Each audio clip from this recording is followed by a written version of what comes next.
Obsessão.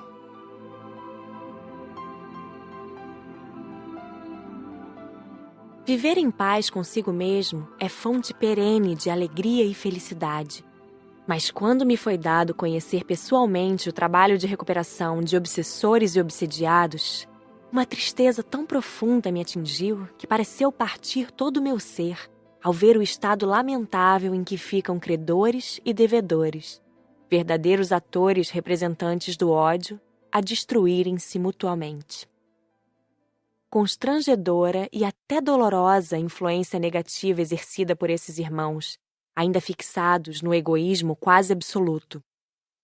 Difícil é o trabalho de socorro a eles, exigindo dos espíritos que se dedicam a esse mistério dedicação e paciência tão grandes que chegamos a ver nessa atitude o reflexo do amor divino.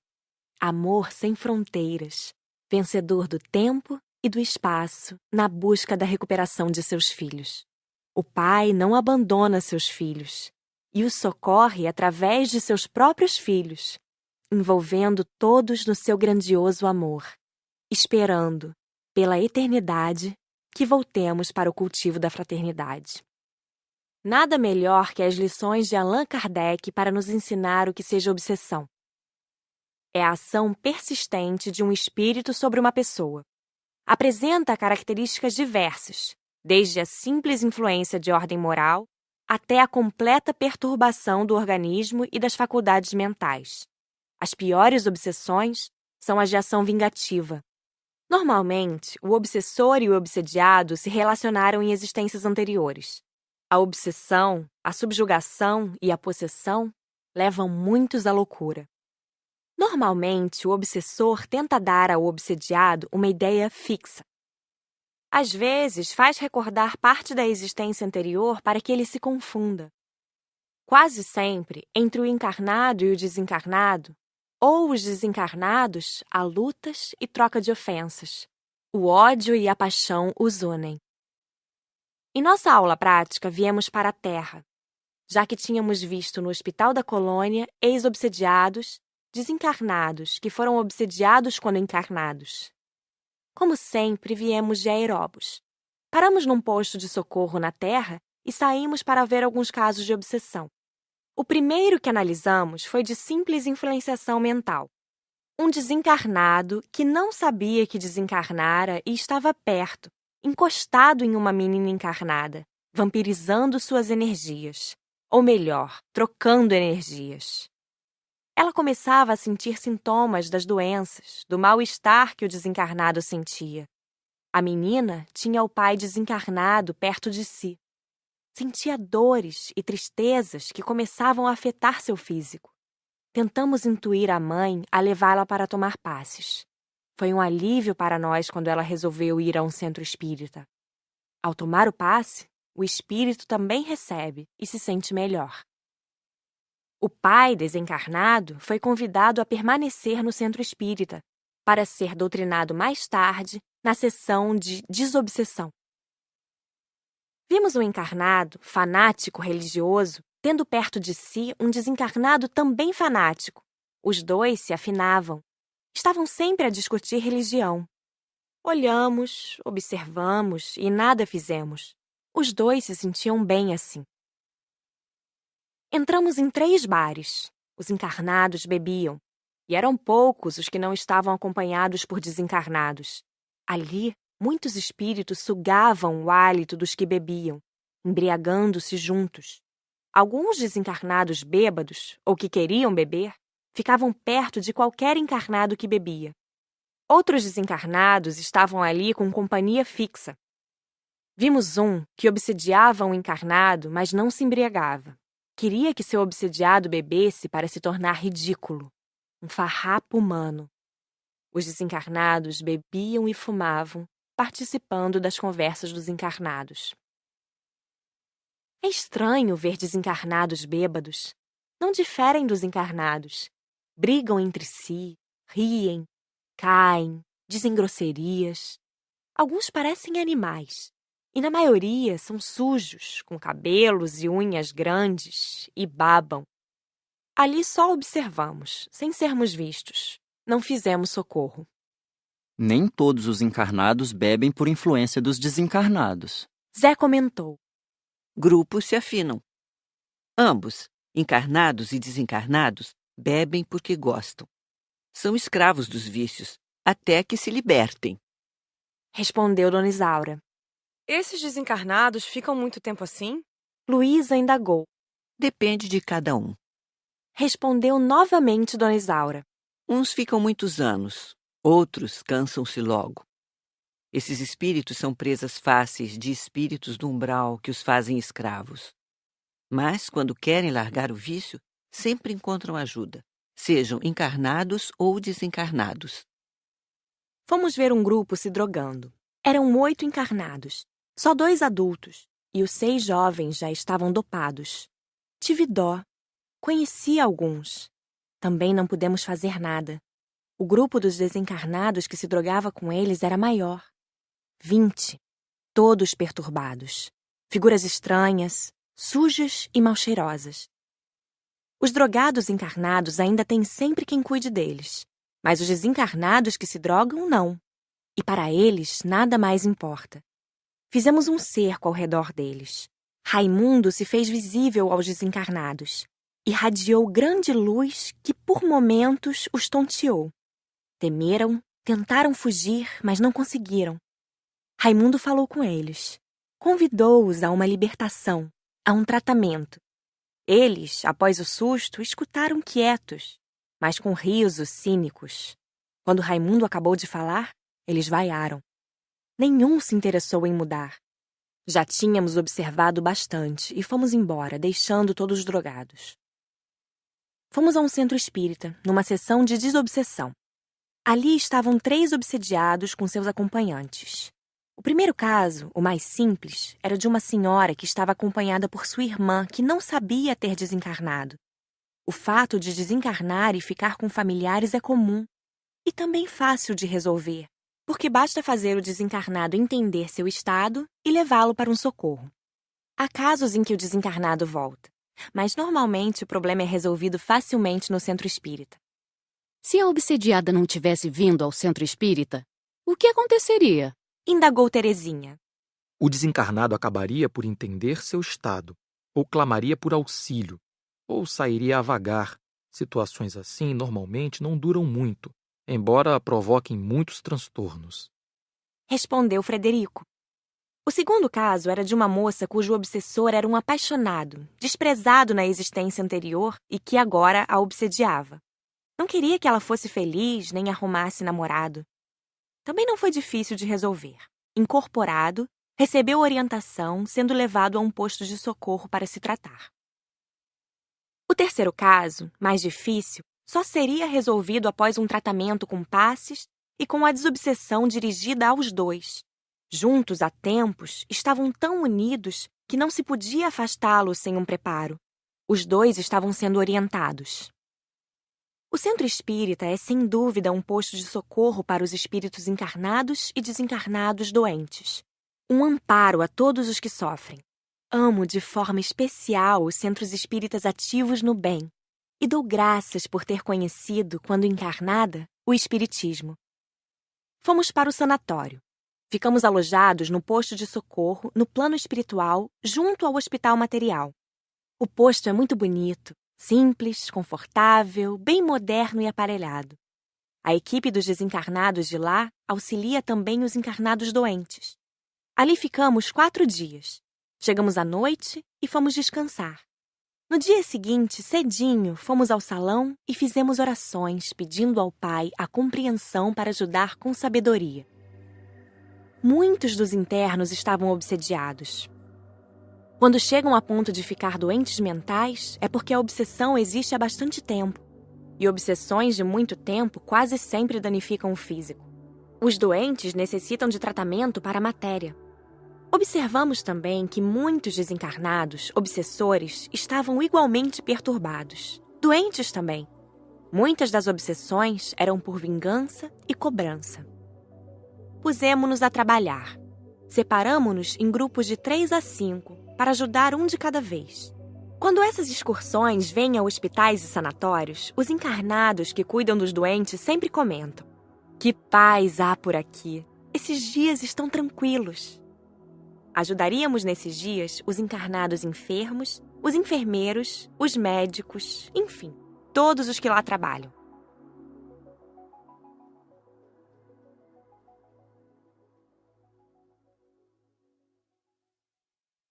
Após analisar tudo, saímos com um grupo de socorristas que ia atender algumas solicitações. O primeiro caso era o de um senhor pedindo que sarasse. Estava no hospital, tinha câncer em estado adiantado. Não obteria a cura do corpo. Seu pedido não seria atendido, mas o auxiliariam de outra forma. Os socorristas iriam assisti-lo e incentivá-lo a ter bons pensamentos e a resignar-se. A equipe o visitaria todos os dias até que desencarnasse. Ele sentiu nossa presença e recebeu os fluidos doados. Ficou calmo e adormeceu. Uma outra súplica nos comoveu. Uma menina de 8 anos, órfã de mãe, desejava a genitora de volta. Mas isso não é inviável? Indagou Glória. O pedido sim, Respondeu Frederico. mas não a ajuda. Os socorristas também irão, por um determinado tempo, visitá-la todos os dias, consolando-a e ajudando-a a aceitar a desencarnação da mãe. Já outra senhora queria ajuda porque se sentia mal, com falta de ar. Ao seu lado estava um desencarnado a vampirizá-la. Os socorristas fizeram-se visíveis a ele, conversaram e o convenceram a ir para um posto de socorro. Depois fomos ver como se anotam as fichas. Era em uma igreja. Naquela hora da tarde estava quase vazia. Só um trabalhador do bem ali se encontrava. Aproximamo-nos de uma senhora que orava com fé, aos pés do altar do coração de Jesus. O trabalhador do bem anotava seu pedido enquanto ela orava. Queria que o filho fosse aprovado na escola. Essa senhora será atendida? Perguntou Ivo ao trabalhador. Os trabalhadores do departamento podem ir até o filho e incentivá-lo a estudar. Às vezes, pode estar com algum problema de saúde ou com algum desencarnado atrapalhando. Nesse caso, aconselha-se a mãe, em forma de intuição, a procurar um médico ou um centro espírita. Sabendo a causa, podem os trabalhadores achar uma solução. Mas se for preguiça, só pode ser incentivado. Ninguém irá fazer o que lhe compete: estudar. Depois fomos a um lugar de romaria. Ali, muitas pessoas pagavam promessas ou pediam graças. As súplicas eram diversas. Desejavam obter facilidades, riquezas. Algumas eram comoventes. Pediam saúde, melhora de caráter. Essas últimas, aliás, geralmente eram feitas para outras pessoas, como a esposa que desejava que o companheiro largasse a bebida e o filho o tóxico. Em lugares de romarias, há equipes grandes de trabalhadores. Os pedidos são encaminhados normalmente ao departamento de uma colônia. Se o local é muito frequentado, o departamento fica ali mesmo, como em Aparecida do Norte. Uma equipe grande trabalha ali, onde os pedidos são anotados e levados depois para as salas construídas no plano astral, como continuação da construção material. Lugares de romaria são atacados pelos irmãos do umbral? Perguntou Cida. Sim, por isso os trabalhadores também são guardas. E o local está equipado com raios elétricos. O que acontece se o raio atingir o encarnado? Joaquim perguntou. Nada. Somente atinge os desencarnados. Continuou a elucidar Raimundo. Os trabalhadores do local estão aptos a lidar com esses raios e não acontecem contratempos. Porque muitas pessoas vêm de longe, de diversas partes do Brasil, os socorristas vão depois aos seus lares. Todos os pedidos recebem respostas. Vimos um senhor pedir que ganhasse um carro na rifa. Os trabalhadores não iam interferir no sorteio, mas sim incentivá-lo a pensar mais na parte espiritual. Em épocas de grandes romarias, o local recebe ajudantes extras. É comovente ficar ali escutando as súplicas. Há tantas pessoas com fé. Não trabalhamos durante o estudo que fizemos, só observamos. Voltamos à colônia. A aula de conclusão, como sempre, serviu para tirar dúvidas. Joaquim foi o primeiro a perguntar. Como é feita a ajuda de pedidos que envolvem tempo, como a de um senhor que pediu proteção ao neto que acabava de nascer? Frederico é que respondeu. Isto é inviável. O recém-nascido não terá proteção especial por causa da solicitação. Ajuda em todos os momentos todos nós temos. Mas um pedido de outra senhora que reza a vida toda para ter uma boa morte ou desencarnação, aí sim, quando chegar a hora, terá assistência. Se for boa, terá um socorro mais profundo.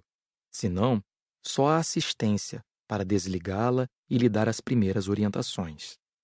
Uma senhora pediu com fé a Nossa Senhora que ajudasse o esposo desencarnado. Como é feita a ajuda? Indagou Rosália. Os socorristas podem pesquisar e sabem onde o esposo está. Se está bem, nada será feito. Se está sofrendo, analisam o caso. Pode ser que não queira ajuda no momento, assim, não será auxiliado, e o pedido não poderá ser atendido. Mas se sofre e quer o socorro, receberá ajuda. Vimos uma senhora que faz promessas demais por qualquer coisa. O que acontecerá com ela? Ivo perguntou. Age erradamente. Já tentaram instruí-la, orientá-la para que mude. Os pedidos de acontecimento do dia a dia seguem seu curso. Os trabalhadores não podem perder tempo com isso. Vamos desejar que ela mude. Mas se não o fizer, nada acontecerá a ela. Vimos que não age de má fé. Pede-se muito para chover ou não chover. Disse Hilda. São todos inviáveis? Sim, todos. Impressionei-me com uma senhora que rogava para morrer, para desencarnar. Disse Lauro. A solicitação é inviável, mas ela receberá ajuda. Vão incentivá-la a querer viver encarnada. Vão tentar que alguém encarnado converse com ela e a ajude. Não desencarnará fora de hora. Não se pode ajudar ninguém a desencarnar assim. Num caso de perigo, o pedido passa pelo departamento? Perguntou Cida. Não. Os bons espíritos que estão por perto tentam ajudar no que for possível. E se não houver ninguém por perto? Cida perguntou novamente. As palavras ficam no ar e podem ser captadas pelos espíritos bons num raio de quilômetros. Pode o pedido ir ao departamento em questão de segundos e o pessoal de lá avisar uma equipe que esteja trabalhando na Terra. Volitando rápido, o socorro acontece imediatamente. Só as súplicas feitas com fé vão para o departamento, não é? Indagou Terezinha. Sim. Vocês nem imaginam o quanto se pede. Mas as que são feitas sem fé não chegam ao departamento. Se alguém fizer promessa e o pedido não for para o departamento, mas acontecer de dar certo, a pessoa tem que cumprir a promessa? James indagou. Quem fez a promessa não irá saber deste detalhe. Promessa não cumprida incomoda a si mesmo. Promessas de pedidos que o pessoal do departamento atende, em nome de Jesus, de Maria, de santos, etc., não interessa se foram cumpridas ou não. Para os trabalhadores, basta fazer o bem, realizar um bom trabalho. Há espíritos que cobram promessas? Marcela indagou. Existem promessas feitas em terreiros a determinados espíritos. Há almas do purgatório. Os que atendem são espíritos ainda não esclarecidos. Prestam ajuda como podem, mas querem receber o pagamento e costumam cobrar. As perguntas terminaram e Frederico encerrou com estas palavras. Quando a Terra evoluir, cessará essa troca de favores. Pedidos serão como uma ajuda para se melhorar. Porém, aprendemos desde já que cada um deverá fazer por si o que lhe cabe.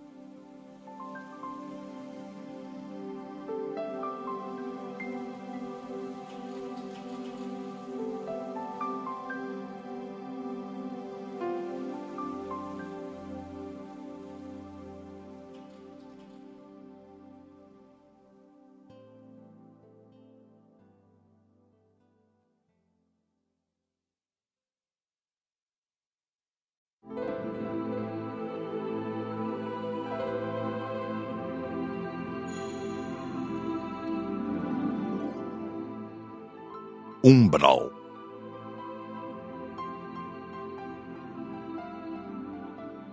Tínhamos algumas horas livres antes de começar o novo tema de estudo, o umbral. Aproveitei para meditar e vieram-me à mente recordações. Lembrei-me do que meu pai nos falou certa vez no aconchego do lar sobre o umbral. A natureza não se desvia do caminho do aperfeiçoamento, da manifestação divina. Aonde quer que olhemos, a evolução, mesmo que lenta, mas constante. Parece-nos que somente no âmbito hominal há possibilidades de recusa desse crescimento, embora muitos não o admitam. Mas se não houver evolução, há estagnação no plano mental egoísta. É uma verdade patente, exposta de uma forma tão agressiva nas regiões umbralinas que chega a nos causar arrepios. Parece ser ali a morada de todas as misérias imagináveis. Espíritos que se transformam em farrapos humanos, cultivando entre si a promiscuidade, o medo, a miséria e a exploração feita pelos mais sagazes e violentos. A natureza parece estar sempre carrancuda e revoltada, pois o dia nunca amanhece totalmente e a penumbra é uma constante.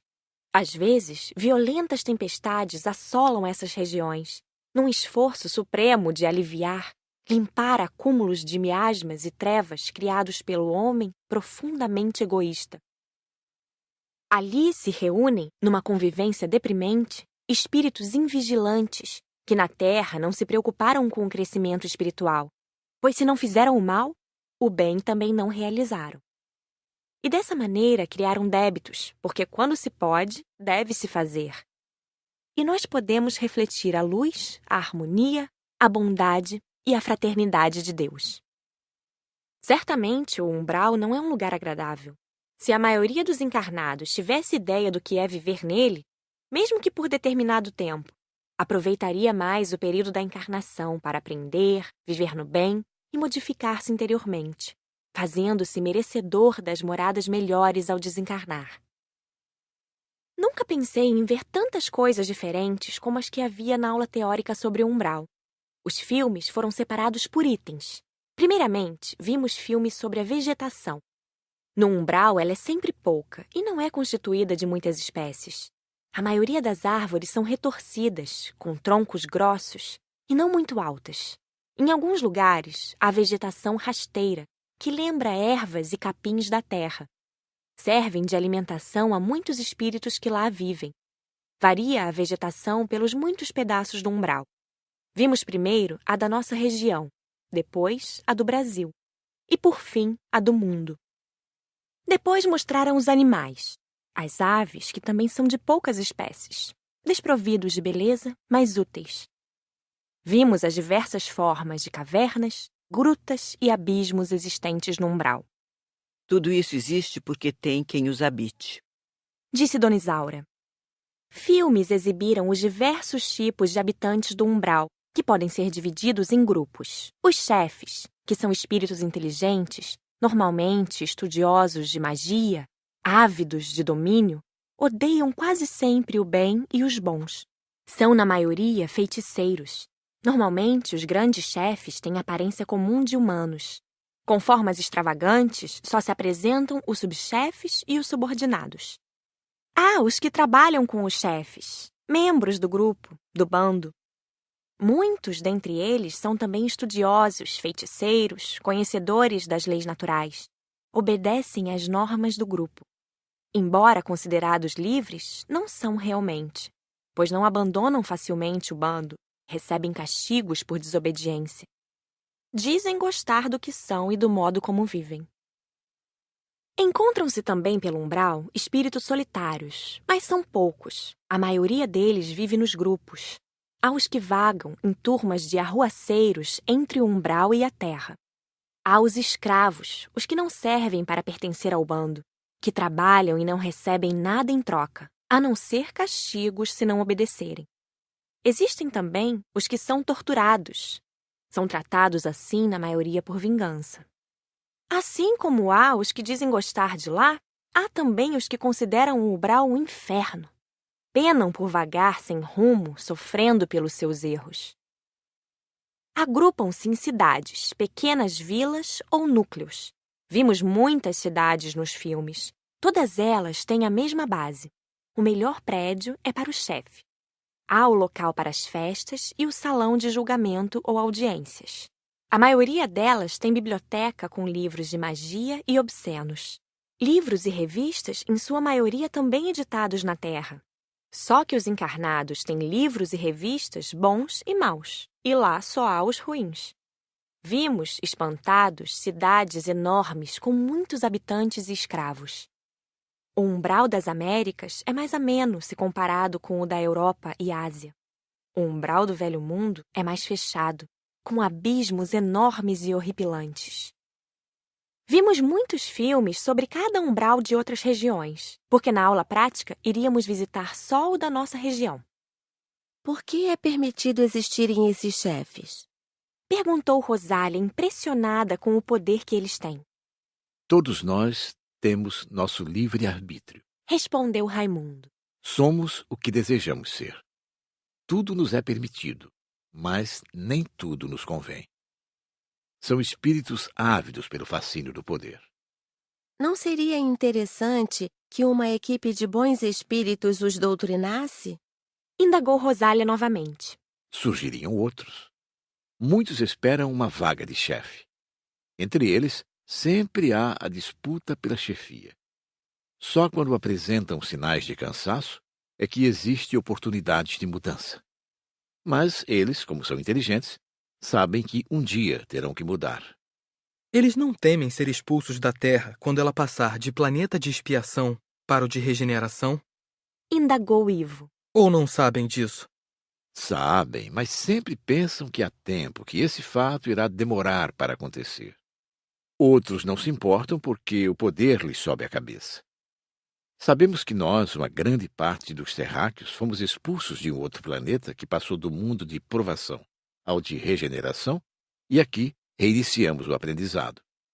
Também na Terra haverá uma seleção, e nela ficarão só os bons e os que pretendem, com boa vontade e sinceridade, ser bons. Nem nos filmes o umbral é agradável de ver.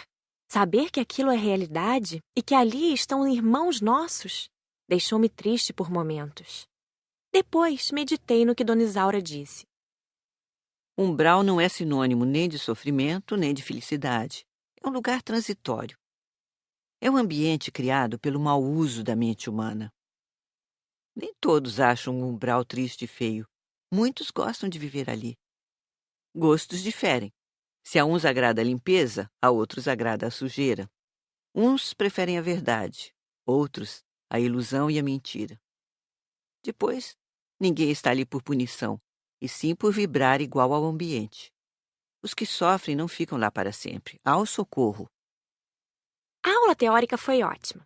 Vimos muito sobre o umbral, havendo muito para ser visto e estudado. Não nos aprofundamos, porque o tempo de estudo era para conhecermos o principal somente. O umbral é imenso, do tamanho dos continentes. Onde houver um núcleo de encarnados, existirá também o espaço espiritual bom e o ruim. Núcleos são agrupamentos de espíritos. Fiquei abismada com alguns núcleos, como o dos suicidas, que ficam quase sempre em vales e são visitados tanto por socorristas como pelos maus, que vão atormentar mais ainda os que lá vivem. Núcleos de drogados constituem-se quase sempre em pequenas cidades. Em certas localidades são cidades grandes, fechadas e movimentadas, onde fazem grandes festas. O local de drogados na região chama-se Vale das Bonecas. Nele, há casas e um grande laboratório. Vimos em filmes como é por dentro, inclusive o laboratório. Semelhantes se afinam e se constituem em núcleos de ladrões, de assassinos, etc. Voltamos a estudar o umbral da nossa região. Vimos o mapa e tudo o que existe lá está marcado e dividido em partes numeradas por setor, para que os socorristas tenham seu trabalho facilitado. Em nossa região, há uma cidade umbralina de tamanho médio, com muitos núcleos. A maioria deles tem denominação dada por seus habitantes. Algumas são interessantes, outras ridículas ou obscenas. Existe um núcleo de alcoólatras que se chama Barril Grande. Possui algumas casas emendadas umas nas outras. Há o chefe, e ali vivem outros escravos, mas não há torturados. Seus moradores também gostam de vagar entre os encarnados e embriagar-se com eles. Por quê? Indagou Ivo. O pai de Patrícia é um orientador espírita e incomoda os ociosos, os que por determinado tempo preferem o caminho do erro. Pensaram que poderiam assustar a filha, porém esqueceram que os encarnados que trabalham no bem têm os desencarnados bons a ajudá-los. Eles voltarão? Luísa perguntou. Não creio, mas continuarei com vocês até o final do estudo do umbral. Você se assustou, Patrícia? Indagou Zé. Não, senti-me tranquila como sempre, disse, olhando para a Flor Azul. Como não confiar, tendo a companhia dos 3 instrutores de Flor Azul e Arthur? De fato, Arthur nos presenteou com sua presença nas excursões que fizemos a Umbral. Só não ficava no posto. Estava sempre calado e conversava quando interrogado, sendo agradável com todos. Arthur é simples. Ninguém adivinha do que é capaz. Por isso, o admiramos e lhe ficamos gratos.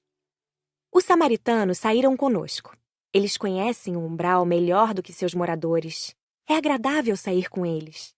Levaram-nos ao pântano número 2, assim chamado por ser uma região de muita lama. O lugar é de difícil acesso. Tem que se descer muito e há muitos abismos. Fomos descendo e socorrendo irmãos necessitados, mas somente alguns deles iriam para o posto. A maioria apenas seria tirada dali. O lugar é feio, muita lama, pouca vegetação, escuro e fétido. Para voltar já era tarde, logo seria noite. Frederico, Dona Isaura e Raimundo uniram-se em pensamento e fizeram uma passarela de luz. É linda, maravilhosa. É uma estrada inclinada de luz amarelada. Fomos andando sobre ela. Estranho e fenomenal. É como andar no solo. Depois de andar por horas em solo acidentado, era agradável caminhar pela passarela. Os 3 instrutores iam na frente e formando a passarela a 2 metros na frente deles. Íamos atrás com os socorridos, e à medida que passávamos, a passarela ia sumindo. Tínhamos que ajudar a sustentá-la com pensamentos bons. Fomos cantando. Logo estávamos em solo firme e perto do posto vigília. De longe, a passarela, embora amarelo clara, parecia um arco-íris. No dia seguinte, Raimundo pediu permissão ao chefe da cidade do Umbral para entrarmos e vê-la. O governador, assim é chamado, deu permissão, mas avisou que seríamos vigiados. Naturalmente, vimos somente algumas partes. Não conhecemos as prisões, os lugares de tortura e nem entramos nas casas dos moradores.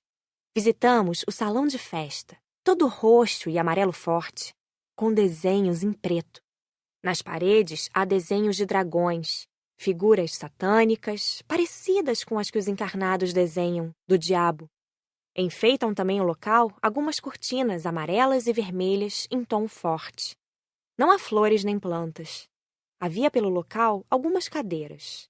Depois fomos à sala de audiência. É de dar medo. Toda preta, com enfeites dourados e prateados. Tinha muitas cadeiras, todas pretas e em ordem. Não estava nada sujo. Também fomos à biblioteca. É grande, contendo muitas revistas e livros sobre sexo. Muitas cópias que os encarnados possuem. Não são bagunçados. Estão em estantes e há até quem cuide dos livros e revistas. Fiquei o tempo todo perto de Arthur, que pouco conversou. Éramos visitas e nos foi recomendado evitar comentários. Andamos pelas ruas. Na ocasião, estavam razoavelmente limpas. As ruas são curvas e de pedras. Já era hora de irmos embora. Raimundo agradeceu a acolhida. Não teve resposta, pois julgam-se importantes. Ao sairmos, 2 guardas vieram nos olhar, para ver se não levávamos ninguém da cidade. Não socorremos ninguém, nem vimos ninguém para socorrer. Podemos olhar só os moradores, que fizeram de tudo para nos mostrar o quanto eram felizes. Mas não são, pois sua alegria é falsa. Ninguém é tão feliz, no termo certo, longe, distante do Pai, de Deus. Raimundo nos explicou que nem sempre são permitidas essas visitas e que, sem autorização, nenhuma excursão entra na cidade. E que os escravos e torturados ficam escondidos nessas oportunidades. Entretanto, quando os socorristas querem, entram sem ser notados e socorrem aqueles que estão a clamar auxílio. Agradecemos aos samaritanos, a Arthur e ao pessoal do posto vigília. Despedimo-nos alegres. A excursão terminava. Partimos para o abrigo e dele para a colônia. Na colônia, recebemos 8 horas livres. Fui ver vovó e os amigos. É tão bom revê-los. Depois, tivemos a aula de conclusão. Não se tinha muito o que perguntar. Somente James perguntou a Raimundo.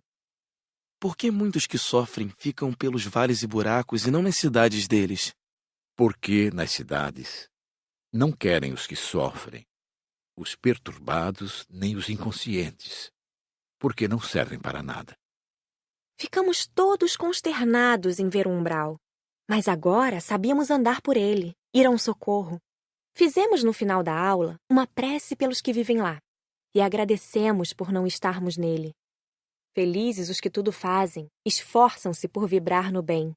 Felizes os que, ao desencarnar, têm por merecimento um lugar de bem-aventurança. Felizes os que seguem os ensinamentos de Jesus, os que aprendem, encarnados, o que é desencarnar e mudam interiormente para melhor. Esses não terão um umbral por moradia.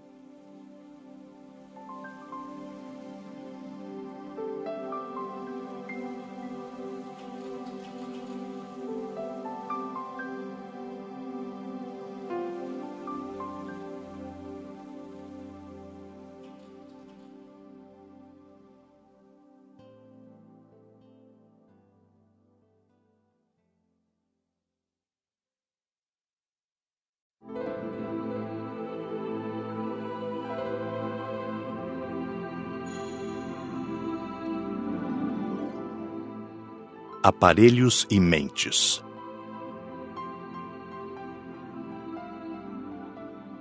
Tivemos aula teórica sobre aparelhos usados no plano espiritual. Infelizmente, não posso descrevê-los com detalhes por 2 motivos. Primeiro, não tenho meios de transmitir, e para a médium, desconhecendo, torna-se difícil. Segundo, não tive autorização do plano superior para descrevê-los com minudência, porque esse relato, sendo público, poderá ser lido também por maus. No plano espiritual, há muitos aparelhos, todos lindos e úteis. Já conhecíamos todos. Muitos deles usamos nas excursões e na vida diária na colônia. Nenhum polui nem ocasiona acidentes. Acidentes não acontecem por aqui. Começo narrando os maravilhosos aeróbos, aparelhos de locomoção, uma mistura de ônibus e avião, para curtas e longas distâncias, para pequenos grupos ou muitas pessoas. As telas usadas em muitos centros espíritas pelos desencarnados trabalhadores para que os indivíduos vejam acontecimentos, principalmente do passado, são leves, simples e muito práticas. Há o removedor de ar, aparelho usado para coletar fluidos, sejam os bons para armazenar ou os ruins para limpar o ambiente. Lembra um pouco um aspirador terreno. É leve e prático. Existem os aparelhos usados principalmente nos postos de socorro, para deixar o ambiente com temperatura agradável. São instalados numa parte do prédio. Há os aparelhos de vigia e os que medem as vibrações. Também existem os aparelhos de defesa e os lança-raios, que parecem um lança-bolas. São leves e há os que são pequenos, de 8 centímetros. Existem ainda os aparelhos parecidos com a televisão e os vídeos. Esses aparelhos foram descritos no livro Violetas na Janela. São muitos, todos úteis e maravilhosos. Os espíritos do umbral têm também muitos aparelhos dos quais fazem uso. Aprendemos em aula a usá-los e a neutralizá-los. Tivemos, nas aulas, conhecimento de todos os aparelhos existentes no plano espiritual. Aprendemos a usá-los, mas não a construí-los. Existem oficinas nas colônias para tais procedimentos. Só tivemos a parte teórica, em que manuseamos vários aparelhos. Também não houve aula de conclusão, porque as dúvidas foram tiradas durante a aula teórica. Conversamos muito trocando ideias. Narrei aos colegas um fato do meu conhecimento. O centro espírita que frequentei quando encarnada recebeu por certo período a ajuda de um grupo de espíritos sediados no local chamado Colina. São todos orientais. Flor Azul faz parte desse grupo. Todos esses espíritos são encantadores, assim como Flor Azul. Dentre eles, há um médico especial, de nome Taxá. É exímio construtor de aparelhos, mas o mais impressionante é a sua maneira de curar seus doentes. Com alegria, graça, bondade contagiante, envolve seus pacientes num canto manso e harmonioso, enquanto lhes recupera o perispírito. O resultado é surpreendente. Depois que desencarnei, indaguei a Maurício, amigo médico que trabalhou com essa equipe, o porquê de ele ter tanta facilidade e rapidez para curar. Disse-me que enquanto ele, Maurício, curava os doentes de fora para dentro, Tachá envolvia o paciente pela música, fazendo com que iniciasse sua própria mudança interior, ajudando-se. Enquanto nós, dizia Maurício, com a nossa maneira fazemos tudo sozinhos, ele faz o próprio doente recuperar-se. Daí sua habilidade. Em seguida, tivemos uma aula sobre a influência da mente. Sabemos bem que se pode influenciar e que podemos ser influenciados tanto para o bem como para o mal. Mentes perversas podem prejudicar outras, desencarnados a desencarnados, desencarnados a encarnados e encarnados a encarnados. Vocês devem, sempre que possível, influenciar, tentar transmitir aos outros pensamentos bons, de alegria, paz e amor. Disse Frederico. A mente tem muita força. Mentes treinadas fazem muito. Vimos em filmes várias formas de usar a mente, para o bem e para o mal. Com a mente pode-se criar, plasmar objetos. Tentamos plasmar algo. Foi uma alegria. Certamente necessita-se de muito estudo, treino e domínio da mente para fazer isso. Ajudados pelos 3 instrutores, conseguimos plasmar 3 rosas, que logo desapareceram. 2 foram cor-de-rosa e a terceira, metade vermelha, metade amarela. Rimos muito. Flor Azul, convidado a participar da aula e a nos dar demonstração, sorriu e não se fez de rogado. Tranquilo, sentou-se cruzando as pernas como os iogues. Mentalizou por minutos e uma caixinha marrom surgiu. Uma espécie de porta-joias. O que será que tem dentro? Marcela perguntou. Podemos abri-la? Indagou Nair, curiosa. Com autorização de Flor Azul, abrimos. Dentro havia uma placa parecida com madeira, com os dizeres nela gravados. A sabedoria é a fonte da prudência. Aplaudimos e ele ficou encabulado. Lindo! Dissemos entusiasmados. Soubemos o tanto que se pode fazer com a mente e que todos somos capazes. Basta estudar e querer. Ao dar um passe, o passista está influenciando quem o recebe? Indagou James a Raimundo. De certa forma, sim. Influenciando para o bem. Passes significam transfusões de energia. São doações. E para isso, quem dá passes tem que ter para doar. Nos centros espíritas ou com pessoas boas que benzem ou com quem dá passes, há sempre desencarnados bons que ajudam nessas doações. Passes são úteis? Indagou Glória. Sim, e muito. Para pessoas enfermas, são muito úteis. Para pessoas obsidiadas, de grande ajuda. Para os médiuns que não trabalham com sua mediunidade, é como tomar comprimido para dor de cabeça. Corta-se por determinado tempo o efeito, mas não se elimina a causa. O passe deve ser encarado como um remédio poderoso. E como todos os remédios, não deve ter abusos. Não é certo acostumar-se com passes e tornar-se um papa-passes e tomá-los por tomar. Já escutei sobre os passes que, se bem não fizerem, mal não fazem. Disse Rosália. É errado. Só fazem bem. Não devemos menosprezar algo assim tão útil e tão sério que exige tanto do passista. Passe é algo maravilhoso. Tanto que os espíritas conscientes fazem cursos, estudam para praticar tal evento. E deveria ser mais valorizado. Aprendemos a dar passes antes de visitar o Hospital da Colônia. E isso na primeira aula. É simples, mas necessitamos estar bem conscientes de que estamos transmitindo o que temos. Nós, desencarnados, podemos dar passes encarnados, que não vão receber como o de um médium, porque não temos fluidos materiais, mas sempre são de grande ajuda. Aprendemos a fluidificar a água. Em centros espíritas, para os frequentadores, em geral, ela é só energizada. Os encarnados sempre devem deixar água limpa para isso. Sempre que se encontram impurezas, devem ser neutralizadas. Existe a água separada para certas pessoas onde são colocados os remédios de que necessitam. Sempre quem faz isso é a equipe médica. Mas como normalmente muitos necessitam de ajuda, aprendemos para ser úteis. Essas aulas, embora curtas, foram de grande proveito.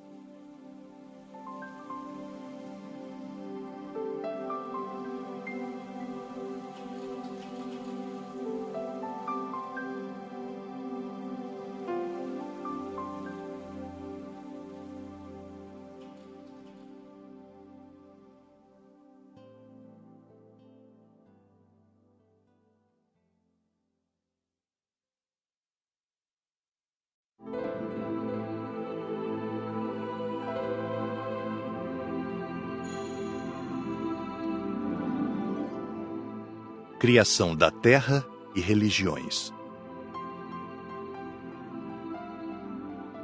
Vimos em filmes na aula teórica a criação da Terra em suas diversas épocas. Tudo tão lindo! Fitas que foram psicometradas da Terra. Já as tinha visto nas salas de vídeo, mas com amigos e instrutores explicando era diferente. Toda a criação de Deus é fantástica. A Terra passou por diversas transformações, mas continua linda. O desconhecido nos fascina, tanto o passado como o futuro. Raramente damos valor ao presente, que é, na verdade, a única realidade que podemos viver. Em nível de conhecimentos, é necessário remontar ao passado para que tenhamos uma noção da evolução cósmica. Nesse curso, com grata satisfação, foi-nos mostrado e explicado um pouco da nossa nave espacial, o planeta Terra. Com muita atenção, escutamos a explicação sobre os primórdios da Terra e da raça humana, nela radicada. Vimos seus primeiros habitantes e como as religiões surgiram. Há em todos nós a necessidade de crença. Nosso espírito sabe da existência do Criador. Foram várias horas vendo, sem nos cansar, extasiados com tanta beleza, a Terra, nossa morada abençoada. Esse estudo é de tal forma envolvente que era nosso desejo não sair da sala de aula enquanto houvesse algum fato a ser conhecido. Vimos as religiões do passado, a idolatria dos deuses da natureza, como o Sol e a Lua, o surgimento dos deuses de barro e metal, as guerras, as atrocidades em nome das religiões que se denominavam donas da verdade. Muitas crueldades aconteceram tendo como pano de fundo a religião. Depois, estudamos de forma geral as religiões atuais, só para termos uma ideia de como creem, agem e quais são seus objetivos. Todas as religiões são boas se seguidas interiormente. No entanto, devemos ter cuidado com algumas que levam ao fanatismo. Religiões são setas no caminho, mas cabe a nós caminhar. As religiões cristãs são muitas. Têm base nos ensinos de Jesus, que são interpretados de várias formas.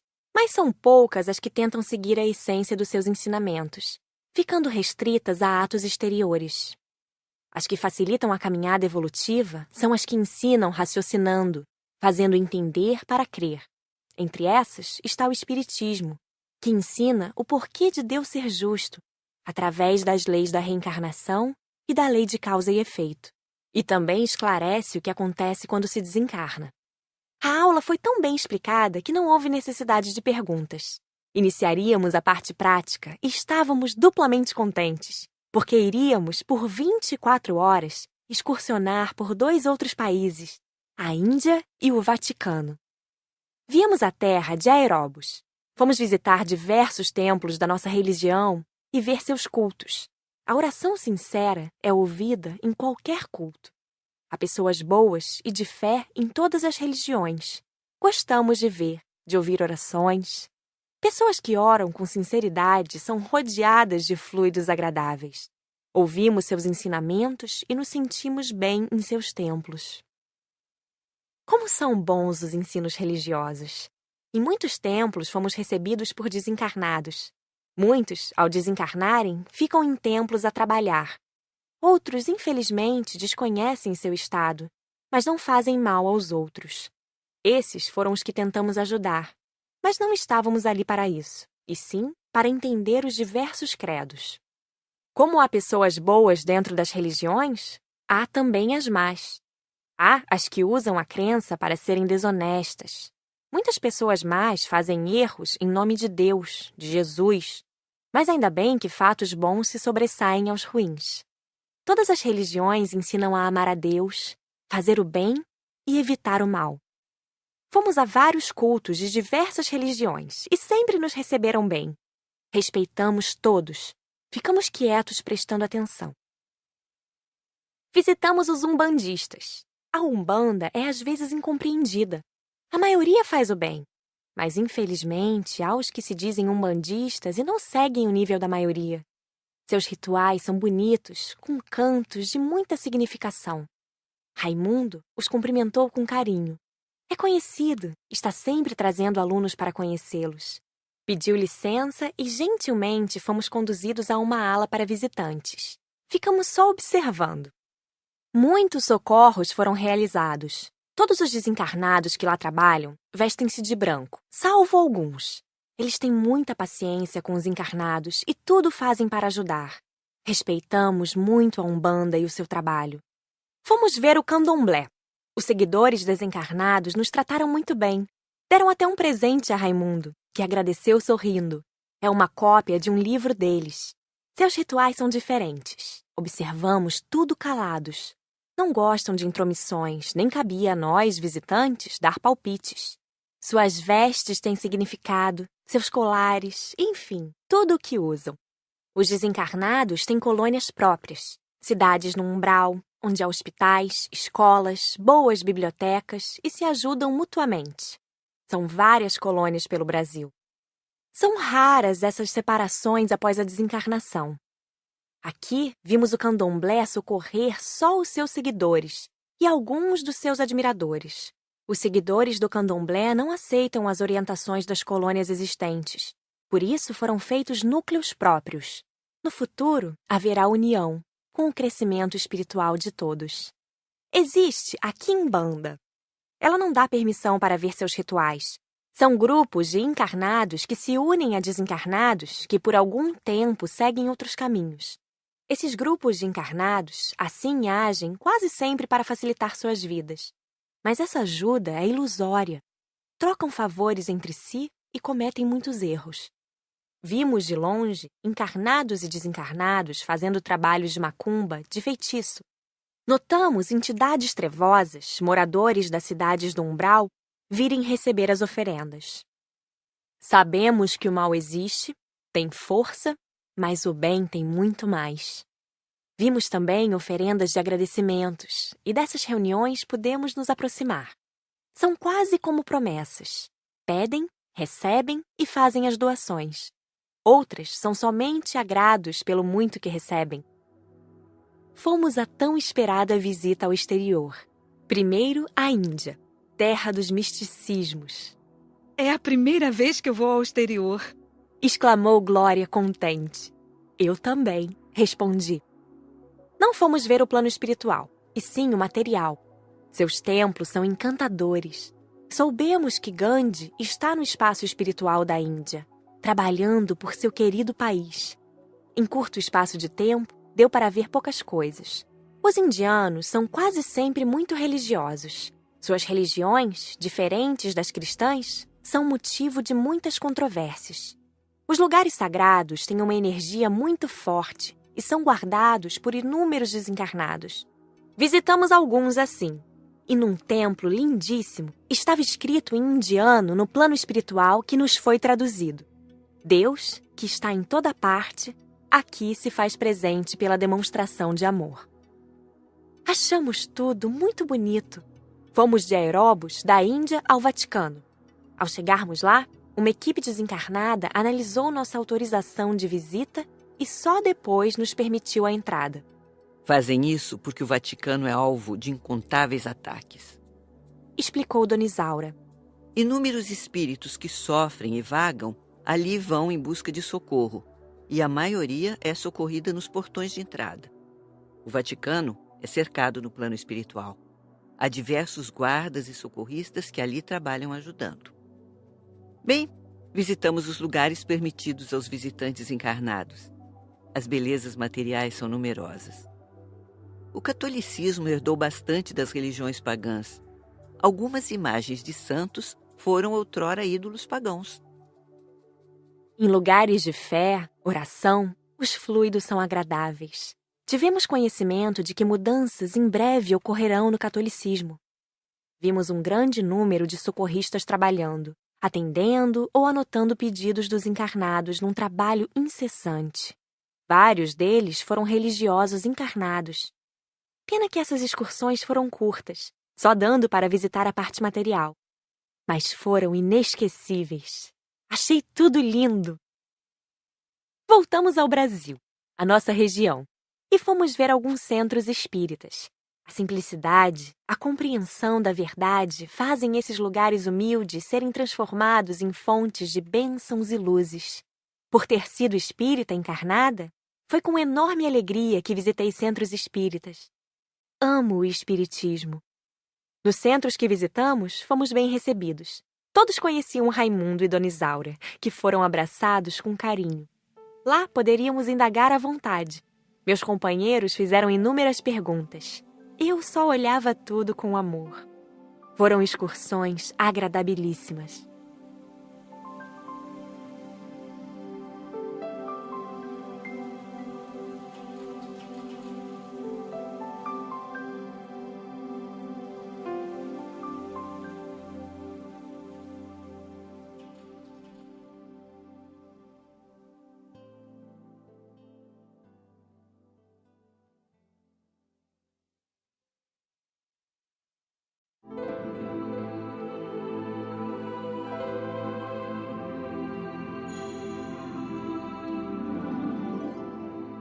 A palestra e a Feira do Livro Espírita.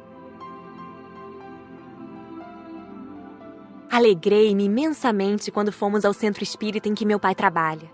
Rever os amigos fez bem ao meu coração. A reunião começou, e grande era o número tanto de encarnados como de desencarnados que estavam atentos à palestra da noite, para ouvir meu pai. Como sempre faz, fala claro e com voz agradável. Se queremos nos aproximar de Deus, temos que investigar para conhecermos um pouco da sua maneira de ser. As atividades humanas têm no desejo de aquisição o elemento que a sustenta.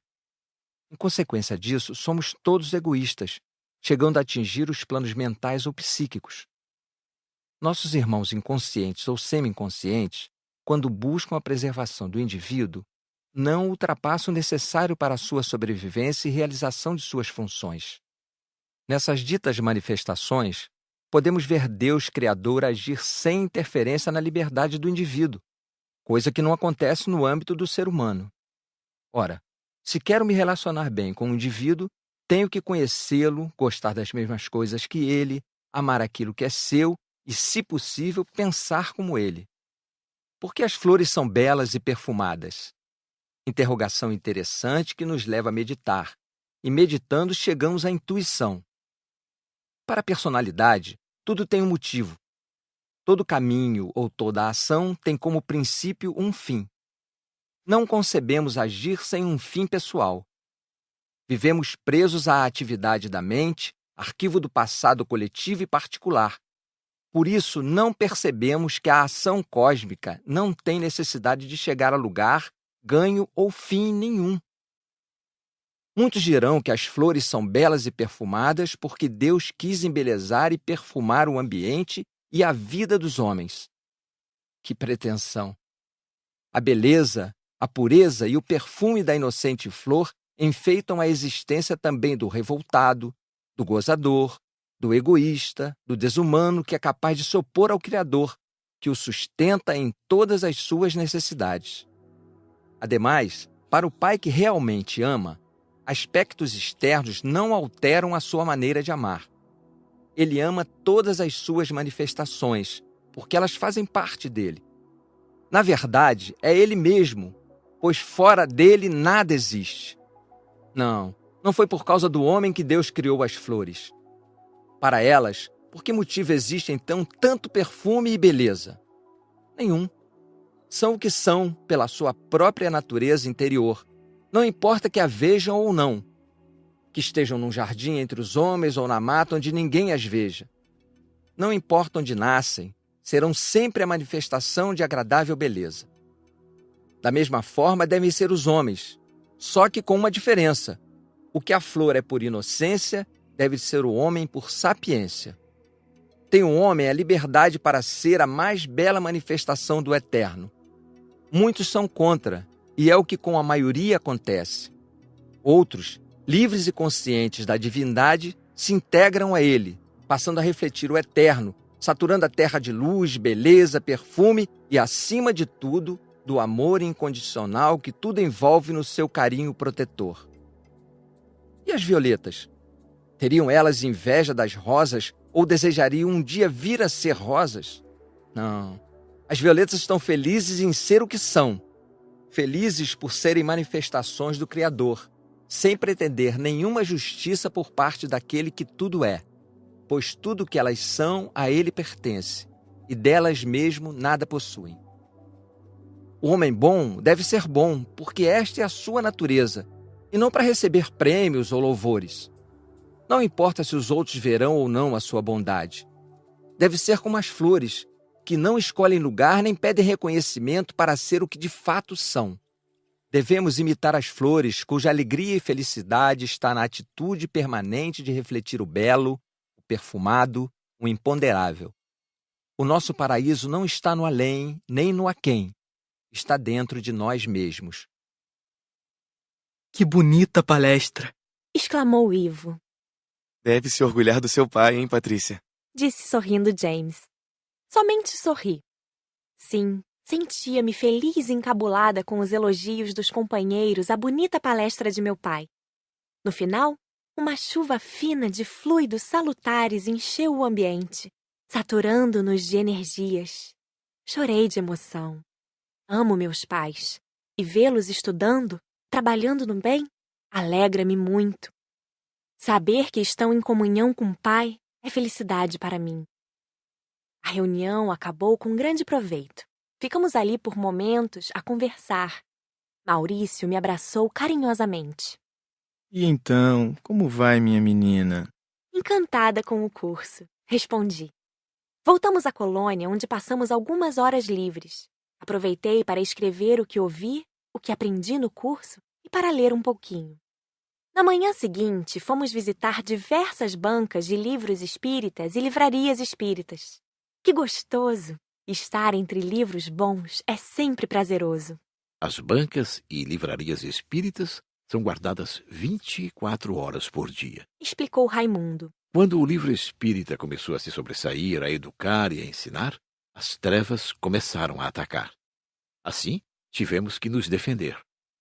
O trabalhador ou trabalhadores não só exercem a função de vigia, mas orientam pela intuição vendedores e compradores, limpam o ambiente.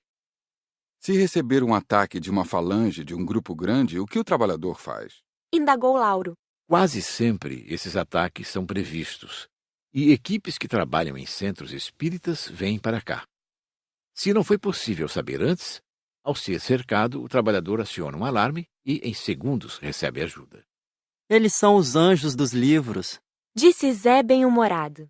Dali, fomos visitar uma feira do livro espírita. Se encarnados trabalham para organizá-las, o trabalho dos desencarnados não é pouco. Um orientador desencarnado veio nos receber gentilmente. Fiquem à vontade. Como é o trabalho de vocês? Indagou Luiz. O orientador nos esclareceu bondosamente. É um espírito de uma simpatia sem limite. Conhecido entre os encarnados e os desencarnados, gosta muito da boa literatura. Infelizmente, não nos é possível dizer seu nome, porque, como ele disse, seu trabalho é temporário. Logo o deixará para fazer outro. Estamos contentes com o que fazemos. Somos um grupo de 50 espíritos. Coordenamos as feiras por todo o Brasil. Quando começa a organização de uma feira, temos um grupo menor que vai até os encarnados para ajudá-los a formar as bases e protegê-los. Quando começam a montar a barraca, ficamos ajudando.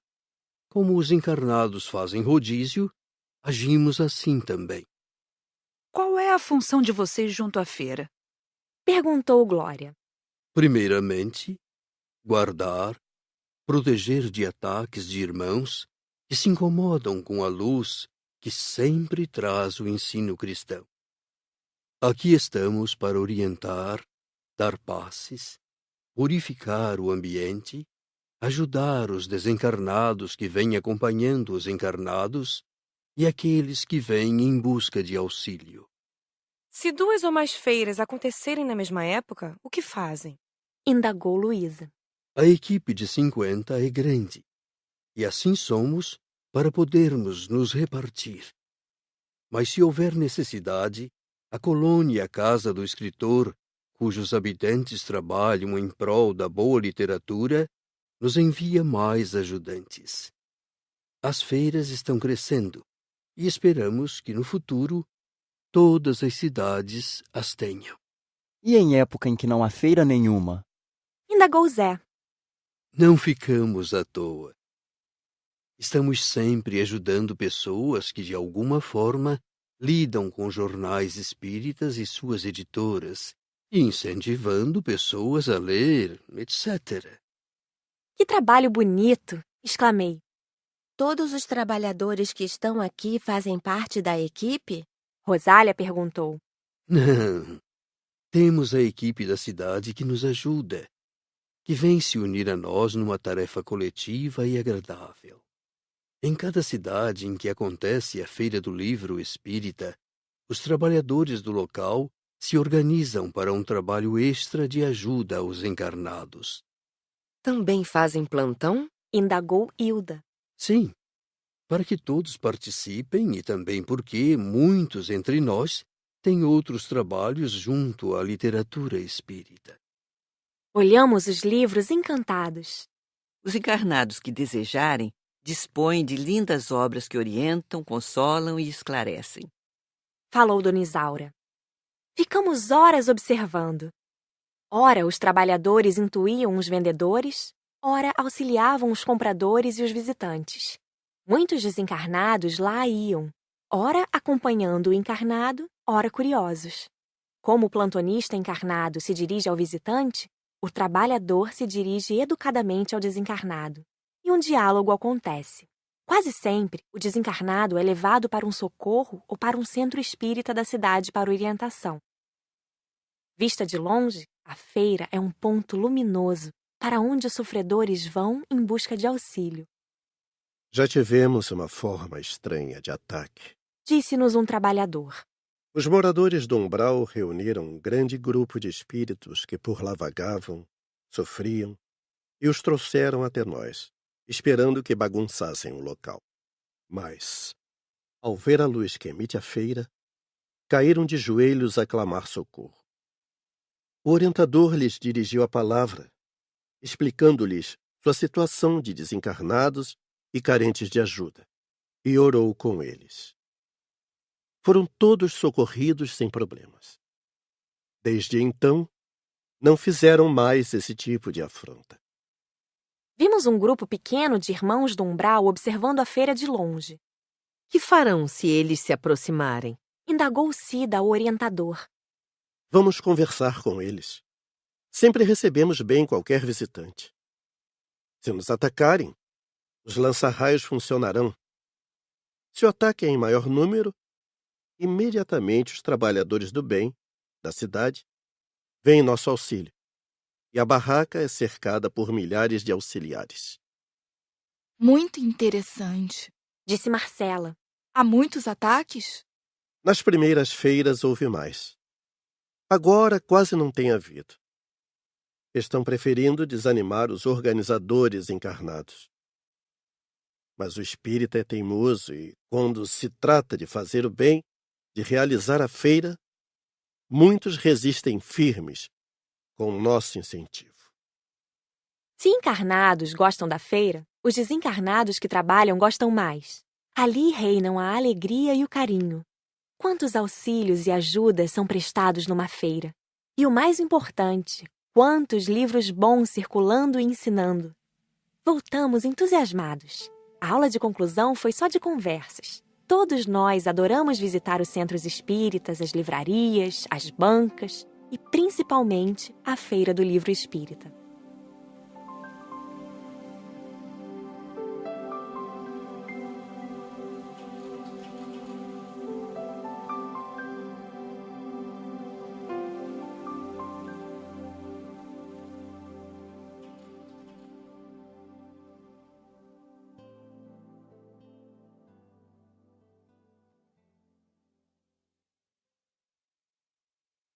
Sim, eles mesmos se danificaram. A reencarnação será uma bênção que irá curá-los. Visitamos uma parte da escola onde há orientação psicológica que ajuda na libertação dos vícios. Porém, para os viciados em tóxicos, há uma ala própria no hospital. Bem interessante. Os orientadores são muito simpáticos e instruídos. Atendem com hora marcada. Como não queríamos interromper nem vexar os consultantes, a visita foi rápida. Raimundo comentou: Todos temos sempre ajuda que nos facilita deixar o vício. Basta querer. Um senhor na sala de espera conhecia Raimundo e foi cumprimentá-lo. Muito simpático, cumprimentou-no sorrindo e disse: Queira Deus que nenhum de vocês passe pelo que passei. Por mentir, sofri muito. Eu tenho horror de mentir e sinto-me sufocado só em pensar em voltar a fazê-lo. Estou em tratamento aqui na escola. Quero tanto me libertar do vício da mentira e também do horror que tenho de voltar a fazê-lo. Eu tenho que me equilibrar. Ao sairmos, Marcela comentou com Raimundo: O horror de voltar a mentir pode lhe causar mal? Sim, pode. Odiar, ter horror, não é bom por nada. Devemos evitar os vícios com compreensão. Não é fácil abandonar um vício. Necessita-se primeiro de se conscientizar que o tem. Depois, fazer tudo para se libertar dele. Quando encarnados, provamos que estamos libertos dele ou empenhamos nossa luta para vencê-lo. Esse senhor teme que, ao reencarnar, volte a mentir e sofra tudo novamente. Mas, com a orientação que tem recebido, terá grande chance de compreender e aprender. Quem aprende e põe em prática, supera o vício. Não viemos ver viciados encarnados. Seria mais fácil ver os que não têm vícios, pois são tão poucos. Vícios, ainda, infelizmente, fazem parte da vida dos terráqueos. Voltamos à sala de aula para assistir aos filmes sobre tóxicos. Conhecemos as plantas que os contêm, como se refina. Vimos como as drogas percorrem o organismo e o que ocorre com o cérebro, como se torna um dependente. Como drogas fazem mal ao corpo e ao espírito, exclamou Cida tristemente. Como as drogas fazem escravos. Depois, observamos muitos núcleos, cidades no umbral, onde se reúnem os viciados em drogas. Esses núcleos normalmente não são muito enfeitados, mas bem fechados. Não se entra ou sai dali com facilidade. Os filmes foram feitos por socorristas que, disfarçados, entraram e filmaram tudo. São cercados por altos e fortes muros. Seus prédios têm poucas janelas e quase todas com grades. O terrível são os porões onde estão as prisões. Nesses núcleos, há os chefes que quase sempre não são viciados em tóxicos. Lá existem muitos guardas e também estudiosos no assunto. Há laboratórios onde se realizam pesquisas, salões de festas e palestras. Há um local que denominam escola, onde se aprende a vampirizar, a obsediar, a vingar-se, a intuir os encarnados invigilantes a usar drogas. Os núcleos têm sempre biblioteca, onde, além da péssima literatura, são encontrados muitos livros e revistas sobre tóxicos. Esses núcleos têm como finalidade incentivar e exercitar os vícios do fumo, de bebidas e também os abusos da sexualidade. Tudo é sujo e de causar repulsa. No Brasil, há agrupamentos assim, de diversos tamanhos. Os maiores são os do espaço espiritual da cidade do Rio de Janeiro e de São Paulo. Entendi o porquê de as drogas deformarem tanto. Um drogado não liga para nada. Vai decaindo cada vez mais. Vimos muitos núcleos e fiquei com muita pena. Aqui estão Marcelo e Fábio, 2 ex-drogados, ex-moradores do Vale das Bonecas. Vieram responder a algumas indagações e conversar conosco. Surpresa agradável. Os dois eram jovens, alegres e simpáticos. Fábio foi logo dizendo: Eu era assim antes de me viciar. Depois virei um farrapo humano. Desencarnei de tanto drogar-me. Vivi no vale por um bom tempo. Mas minha família, muito católica, orava com fé por mim. A oração vinha me iluminar, dando lances de clareza. Aí me dava vontade de mudar. Um dia, ao vampirizar um jovem, fomos, a turma e eu, cercados por um grupo de estudantes como vocês. Pedi socorro. Eles me levaram para o hospital. Fui internado e tratado por longo tempo. Agora estou servindo a comunidade que me abrigou. O que sentia quando estava no vale? Glória indagou. Eu só pensava em me drogar. Desencarnado, sentia mais falta da droga. Fazia tudo o que mandavam para ter a droga. Você ficou muito deformado? Ivo quis saber. Sim. Um dia, ao estar num quarto com o encarnado para juntos usufruirmos da cocaína, olhei no espelho e me assustei. Pouco me lembrava de mim sadio. Marcelo, e com você, o que se deu? Como caiu no vício? Rosália perguntou. Eu era um tanto vadio, ocioso e me enturmei com outros viciados. Droguei-me 2 anos e meio somente. Desencarnei por uma overdose. Fui levado para o vale. Achei terrível e no começo me drogava, mas pouco, apenas para enfrentar a barra que é lá. Depois eu não quis mais e tentei fugir. Fui pego e torturado. Foi horrível. Eu sofri muito. Certo dia, alguns socorristas disfarçados entraram lá. Fazem isso periodicamente. E me libertaram. Como queria me livrar do vício. O tratamento foi rápido e logo sarei. Que mais sentiu em tudo isso? Perguntou Marcela. Foi a dor que causei a meus pais. O tóxico é um vício terrível e as consequências, muito tristes. Por horas, os dois ficaram conversando conosco. Depois, visitamos o posto de socorro da região, onde são socorridos e lá ficam nos primeiros dias os viciados em tóxico. Chama-se Posto de Apoio. Muitos trabalhadores moram lá. Não é grande, porém tem cercados e grandes lança-raios. Esse posto é muito atacado. Está localizado no umbral. Fomos de aeróbus. Seu pátio é bonito, florido. Possui flores azuis parecidas com hortênsias e são delicadas. Possui muitos bancos, onde os trabalhadores descansam. Tem uma sala de palestras, refeitório, moradia dos trabalhadores e as enfermarias, espaçosas e muito limpas. Os abrigados são separados conforme o estado de cada um. Não ficam lá muitos abrigados, já que depois de algum tempo são transportados para a colônia. Tendo vagas, recebem socorridos de outros locais. Os recém-socorridos viciados são separados dependendo de sua situação. Os leitos para os inquietos, agitados, são cobertos por lençóis magnéticos que prendem o doente ao leito, sem privá-lo de movimentos. Ajudamos os trabalhadores a limpá-los e a alimentá-los. Muitos nem falavam, uivavam como animais. Para socorrer os intoxicados, necessita-se sempre de muitos trabalhadores. Por isso, na colônia, estão sempre incentivando a cooperação de todos. Nas folgas e férias dos trabalhadores das colônias e postos, como os professores, os médicos, etc., muitos se unem a esses abnegados servidores, como multidões a auxiliar os irmãos imprudentes que caíram no vício. A ajuda não é fácil, porque quase sempre o viciado não quer abandonar o vício.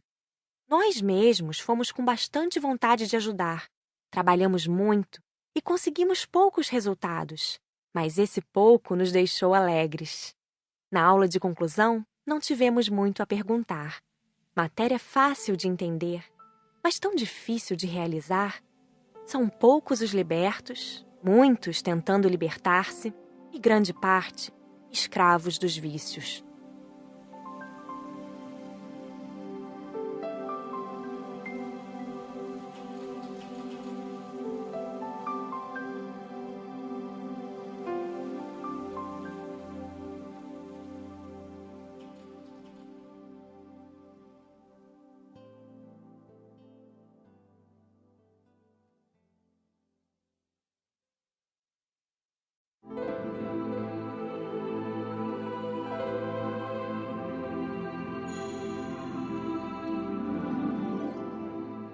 Agradecimentos.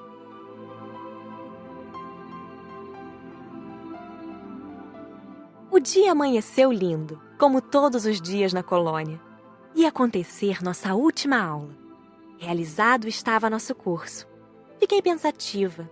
Em minha tela mental apareceram, como num filme, os acontecimentos com que convivemos. Uma emoção carinhosa brotou em minha alma. Amava a todos e naquele instante senti que não era uma afeição igual para todos.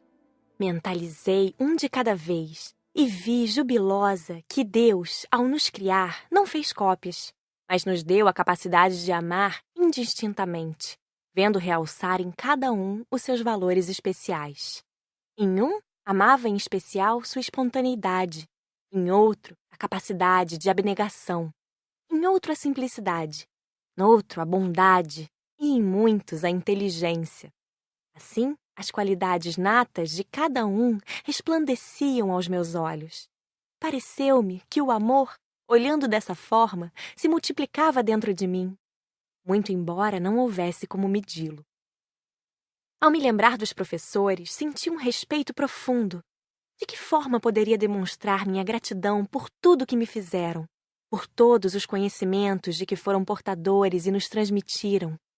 Agradecimentos? Não.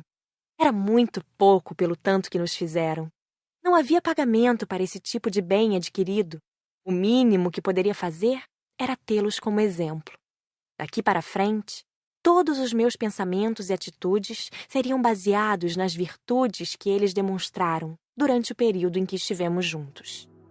Meu coração transbordava de amor e afeição. Estava feliz. Não a felicidade que na matéria procuramos como sinônimo de poder, facilidades e ociosidade. A felicidade que sentia tinha como fruto o desejo ardente de trabalhar, servir, amar intensamente todas as manifestações de meu Deus, pois Ele é tudo para mim. E eu o via em todos os meus amigos, irmãos e instrutores. Começaram as despedidas. Senti profundamente. Alguns do nosso grupo mudariam de trabalho, entusiasmados com outras formas de servir. Todos os pedidos de mudança foram aceitos, deixando-nos contentes. Somente Lauro, Laís e eu continuaríamos a estudar. Só que iríamos nos separar também. Os dois iriam para uma colônia de estudo e eu para outra. O que irá fazer, Patrícia? Indagou Nair. Passarei os dias que tenho livre com vovó e a visitar meus familiares. Depois volto a estudar. Anseio por aprender e conhecer. Memorizei a conversa que tive com meu amigo Antônio Carlos. Patrícia, disse ele. irei acompanhá-la a uma colônia de estudo, onde fará um curso mais profundo do plano espiritual e do Evangelho. Falou entusiasmado dessa colônia. É linda. Nela encontrará grandes amigos. É mais uma etapa. Depois quero levá-la à casa do escritor, local onde estudará, aprenderá a ser uma literata para ditar aos irmãos encarnados tudo o que vê e aprende. Gosta muito da casa do escritor, não é? Indaguei. Sim. Amo diletamente esse local. É uma colônia onde irmãos que amam aprender e ensinar se unem em esforço mútuo na divulgação da boa literatura. É maravilhosa. Na sala de aula, conversamos cerca de meia hora, contentes e tristes ao mesmo tempo. Todos sentiam o término dos estudos, mas estávamos contentes por tê-lo concluído. Ninguém poderia dizer que era o mesmo de antes. Sentíamos-nos enriquecidos. Dona Isaura e Raimundo logo iriam receber outra turma. Frederico voltaria à sua colônia de estudo, onde lecionaria determinada matéria no curso de medicina. E Flor Azul? Ao ser lembrado, esse amigo entrou na sala. Peço licença para estar junto de vocês nestes últimos momentos. Abracei-o demoradamente. Ensaiei antes um agradecimento formal, mas emocionada só consegui dizer obrigada. Sorriu com delicadeza e enxugou no meu rosto as 2 lágrimas teimosas que saíam dos meus olhos.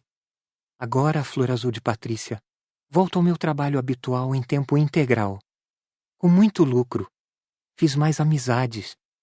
Abraçamo-nos e prometemos nos ver. Raimundo pediu silêncio. O nosso amigo instrutor não era de muito falar. Com um sorriso nos lábios, nos olhou carinhosamente. Amigos, agradeço-lhes por terem feito deste estudo um ótimo aprendizado, por terem feito deste trabalho uma ajuda a outros irmãos. Conhecimentos adquiridos são nossos bens, tesouros que nos enriquecem. Foi um prazer conviver com vocês. Espero que coloquem em prática o que aprenderam nestes meses de convivência. Estamos em condições de ajudar. É maravilhoso. Agora, vamos unir nossos pensamentos em agradecimentos ao Pai, a quem devemos tudo. O agradecimento deve ser dentro de cada um. Calou-se por um instante, deixando que nosso agradecimento fosse particularizado. Pai, agradeço por tudo, pensei, por tudo mesmo. Sou tão feliz, tenho recebido tanto. Ajude-me a ser sempre digna de continuar recebendo. Raimundo, com voz emocionada, orou o Pai Nosso. Em seguida, demos vivas com alegria. Feliz por ter encerrado mais uma etapa, outro curso dos muitos que ansiava fazer. Ao terminar a audição deste audiolivro, talvez você tenha ficado com algumas dúvidas e perguntas a fazer, o que é um bom sinal. Sinal de que está em busca de explicações para a vida. Todas as respostas que você precisa estão nas obras básicas de Allan Kardec. Se você gostou deste audiolivro, o que acha de fazer com que outras pessoas venham a conhecê-lo também? Poderia comentá-lo com aqueles do seu relacionamento, dar de presente a alguém que talvez esteja precisando, ou até mesmo emprestar àquele que não tem condições de comprá-lo. O importante é a divulgação da boa obra, principalmente da literatura espírita. Entre nessa corrente.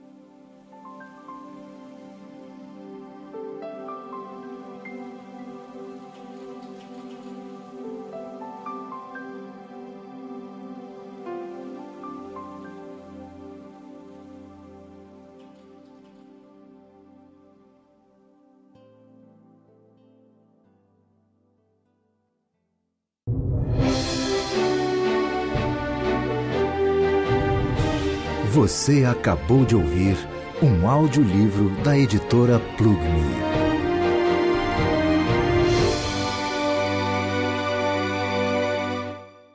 Juntos há tempos, estavam tão unidos que não se podia afastá-los sem um preparo. Os dois estavam sendo orientados. O Centro Espírita é, sem dúvida, um posto de socorro para os espíritos encarnados e desencarnados doentes. Um amparo a todos os que sofrem. Amo de forma especial os centros espíritas ativos no bem e dou graças por ter conhecido, quando encarnada, o Espiritismo. Fomos para o sanatório. Ficamos alojados no posto de socorro, no plano espiritual, junto ao hospital material. O posto é muito bonito, simples, confortável, bem moderno e aparelhado. A equipe dos desencarnados de lá auxilia também os encarnados doentes. Ali ficamos 4 dias. Chegamos à noite e fomos descansar. No dia seguinte, cedinho, fomos ao salão e fizemos orações pedindo ao Pai a compreensão para ajudar com sabedoria. Muitos dos internos estavam obsediados. Quando chegam a ponto de ficar doentes mentais, é porque a obsessão existe há bastante tempo. E obsessões de muito tempo quase sempre danificam o físico. Os doentes necessitam de tratamento para a matéria. Observamos também que muitos desencarnados, obsessores, estavam igualmente perturbados. Doentes também. Muitas das obsessões eram por vingança e cobrança. Pusemo-nos a trabalhar. Separamo-nos em grupos de 3 a 5 para ajudar um de cada vez.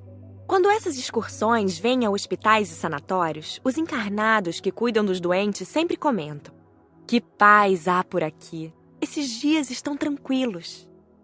Ajudaríamos nesses dias os encarnados enfermos, os enfermeiros, os médicos, enfim, todos os que lá trabalham.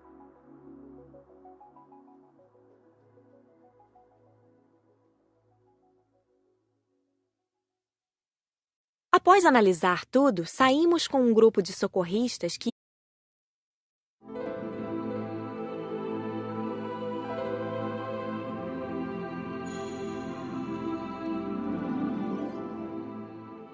Obsessão.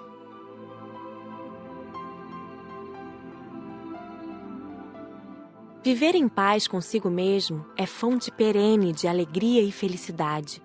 Mas quando me foi dado conhecer pessoalmente o trabalho de recuperação de obsessores e obsediados, uma tristeza tão profunda me atingiu que pareceu partir todo o meu ser ao ver o estado lamentável em que ficam credores e devedores, verdadeiros atores representantes do ódio, a destruírem-se mutuamente.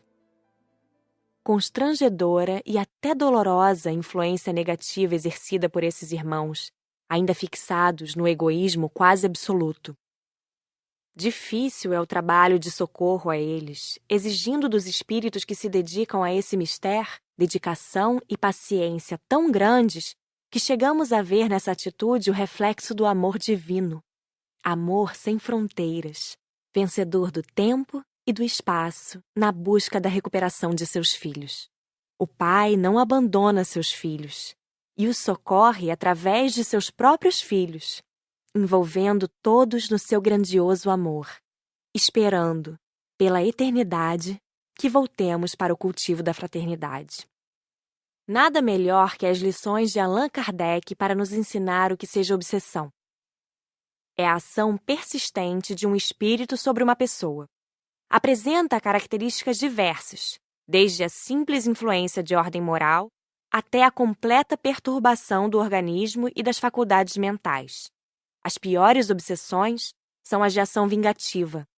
Normalmente, o obsessor e o obsediado se relacionaram em existências anteriores.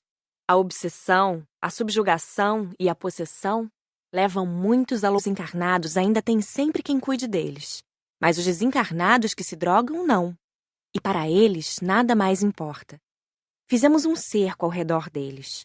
Raimundo se fez visível aos desencarnados. Irradiou grande luz que, por momentos, os tonteou. Temeram, tentaram fugir, mas não conseguiram. Raimundo falou com eles. Convidou-os a uma libertação, a um tratamento. Eles, após o susto, escutaram quietos, mas com risos cínicos. Quando Raimundo acabou de falar, eles vaiaram. Nenhum se interessou em mudar. Já tínhamos observado bastante e fomos embora, deixando todos drogados. Fomos a um centro espírita, numa sessão de desobsessão. Ali estavam 3 obsediados com seus acompanhantes. O primeiro caso, o mais simples, era de uma senhora que estava acompanhada por sua irmã, que não sabia ter desencarnado. O fato de desencarnar e ficar com familiares é comum e também fácil de resolver, porque basta fazer o desencarnado entender seu estado e levá-lo para um socorro. Há casos em que o desencarnado volta, mas normalmente o problema é resolvido facilmente no centro espírita. Se a obsediada não tivesse vindo ao centro espírita, o que aconteceria? Indagou Terezinha. O desencarnado acabaria por entender seu estado, ou clamaria por auxílio, ou sairia a vagar. Situações assim normalmente não duram muito, embora provoquem muitos transtornos. Respondeu Frederico. O segundo caso era de uma moça cujo obsessor era um apaixonado, desprezado na existência anterior e que agora a obsediava. Não queria que ela fosse feliz nem arrumasse namorado. Também não foi difícil de resolver. Incorporado, recebeu orientação, sendo levado a um posto de socorro para se tratar. O terceiro caso, mais difícil, só seria resolvido após um tratamento com passes e com a desobsessão dirigida aos 2, o cura. Normalmente, o obsessor tenta dar ao obsediado uma ideia fixa. Às vezes, faz recordar parte da existência anterior para que ele se confunda. Quase sempre, entre o encarnado e o desencarnado, ou os desencarnados, há lutas e troca de ofensas. O ódio e a paixão os unem. Em nossa aula prática, viemos para a Terra, já que tínhamos visto no Hospital da Colônia ex-obsediados, desencarnados, que foram obsediados quando encarnados. Como sempre, viemos de Aeróbus.